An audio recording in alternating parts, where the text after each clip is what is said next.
BMW just built the most aggressive M3 in history, and this Marina Bay blue paint makes sure nobody looks away. Welcome back to ntxauto. If you are not subscribed yet, one tap, you will not miss another video. That front end hits hard. A massive kidney grille flanked by razor-sharp LED headlights, carbon fiber splitter at the bottom, functional hood vents feeding that engine underneath, and 4 exhaust pipes at the rear sitting inside a carbon diffuser that means serious business. This is not a sedan wearing a sports badge. This is a track car with license plates. Open that hood.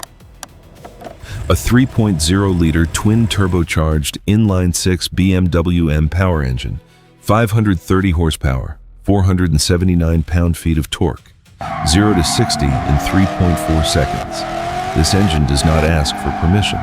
Inside, a 14.9-inch curved touchscreen, M3 badged merino leather sport seats with blue ambient lighting running the full length of the cabin, carbon fiber everywhere, a flat-bottom M steering wheel with red accent stitching, every detail built for one purpose, to make you feel in control.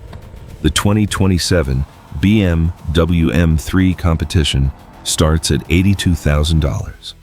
For this power, this design, and this technology, it is worth every cent. The 2027 BMW M3, built for those who refuse to drive anything ordinary. ntxauto. See you in the next one.